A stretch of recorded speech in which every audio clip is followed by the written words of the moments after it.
Hello, this is for my Unit 4 project. What I'm going to be going through is my, planet, Mushi, and the solar system that's around it. So, first of all, we need to talk about the planet itself. Mushi. Mushi is this kind of smaller little planet right here. It's kind of strange in the fact that it's almost entirely covered in ice, but it's also special among the planets in this solar system because it's the only one that contains life. When I mean life, I mean like little bitty microscopic bacterias, like this form of moss that's like covering the place that seems to be running rampant. But other than that, its atmosphere mostly consists of oxygen. It doesn't have much greenhouse gases in it, which leads to it yet again being this kind of really snow-cold ice wall in the middle of nowhere. But the interesting about Mushi is it has a really thin crust. Like, it's really thin comparatively to like Earth or something, which leads to it having a lot of tectonic activity, which of course means volcanoes, mountains, all sorts of that lovely stuff. The hydrosphere of Mushi mostly consists of the snow that's covering the planet along with this permafrost. Along with that, there also is some water. Where you'll find the water is mostly in the ground. What? I thought they were talking about... What?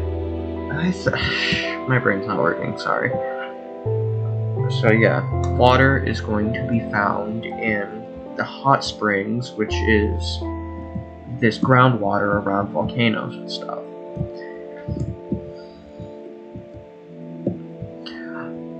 Another thing is, Mushi is a very, felsic, like, there's a lot of felsic minerals in it.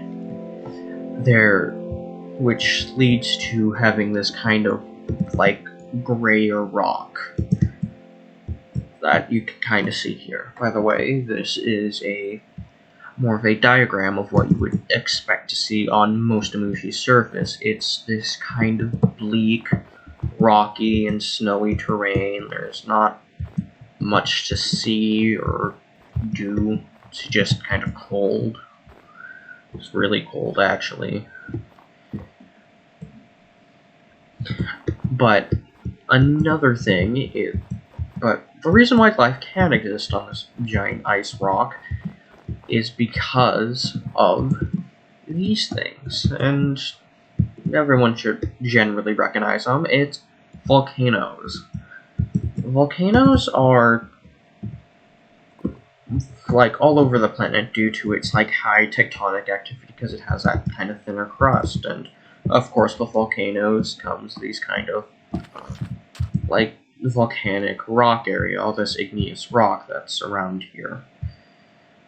But we have there's two very distinct types of volcanoes that are very heavily seen. There's these mafic volcanoes, which are like oozing out this lava all over the place. It's like the stuff you'd see in Hawaii.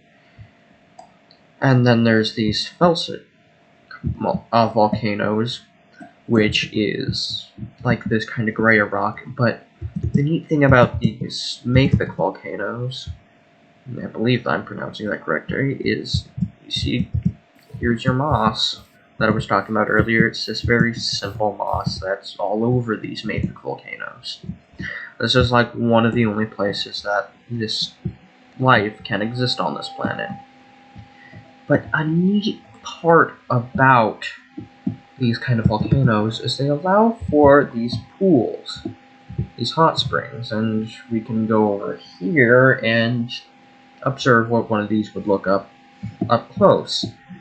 This is where we're going to find all of our like bacteria and all that stuff. It's these bubbly kind of hot springs where this bacteria can feed off of basically just chemical soup that allows it to exist in this kind of area. One thing I should quickly mention is that the mantle and crust of Mushi is very similar to Earth, where it's very heavy in carbonates and silicates. But the neat thing about Mushi is, unlike Earth, it doesn't have that solid core. It has this liquid iron and nickel core, because, yet again, it's nuclear hot in here. It's really, really hot because it wasn't properly cooled.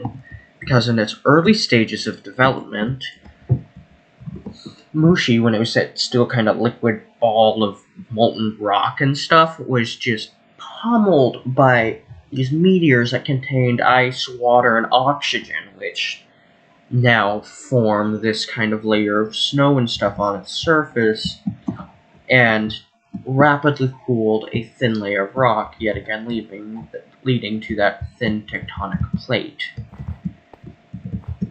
But we should go venture out from Mushi and see some of our solar neighbors. Well, the first thing you'll notice is Mushi has 2 moons. One is primarily made out of nitrogen, which leads to its primarily blue color, while this other one has high iron content, which leads to its redder color, this reddish color. And because it has 2 moons, its lunar cycle is strange, and we of course base our months off of our lunar cycle. So instead of having a month of 30 days, it has a month of 15 days. Which, yeah. But along with that, Mushi has this kind of elliptical orbit that I believe, if I remember correctly, is around 105 days to complete. So it's much shorter than Earth's. It's moving faster than Earth. It's a vast boy. But as you can see, it has this, yet again, that elliptical orbit. But on Mushi, there consists of 2 main seasons. There's Harwan, which is where it's kind of right next to the sun. It's because, unlike Earth, Mushi's axis isn't heavily, it's almost perpendicular. So it leads it to this having, well, of course, when it's going to be closer to Plutaris, which, sorry, I've been calling that the sun. It's not the sun, it's Plutaris, it's its own star. It, of course, gets slightly warmer. And Harwan, it's like a mild spring. It's not like a summer vacay or anything. It's still frigid cold, but it allows for that moss, of course, to grow more. So it's not gonna just freeze over. But as you can see, it gets out here, and this is where it experienced its second season, Isolus, which is close, it's pretty much just winter, but for longer. Because Mushi's year is broken up into 7 months. When it's in Harwan, it's only in there for 2, while the other 5 are spent in Isolus, which is this wintry month. Well, if we go over here, we'll see something that's quite odd.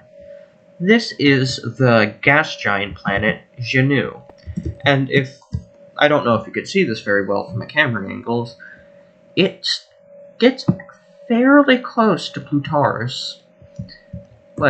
It's almost closer than Mushi when it comes to, where it orbits. That's, of course, due to my miscalculation of placing these orbits.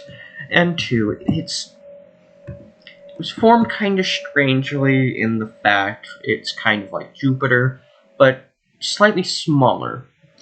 It's bigger than Jupiter. Not bigger, smaller than Jupiter, but bigger than Saturn. But what's interesting about Juno is it has many of the small kind of moons that are around it. Like little kind of like almost asteroids, but not quite. They're big enough to be their own moons. And then finally we have our planet of yet again I can never remember how you pronounce its name, but it's Latin for red spot, and this is due to its characteristic feature of a big red spot.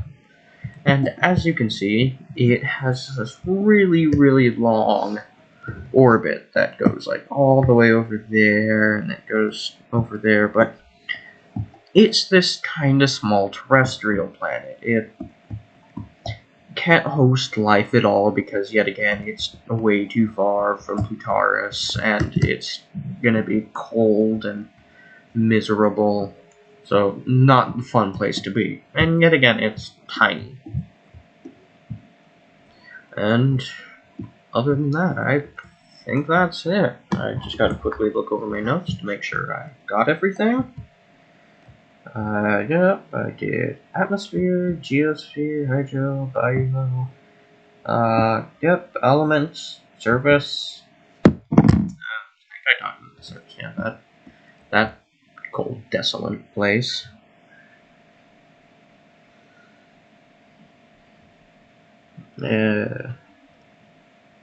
Oh yeah, something interesting about Plutaris is it's like spinning on its axis is slower. It takes 32 hours is how long a day on Plutaris would be.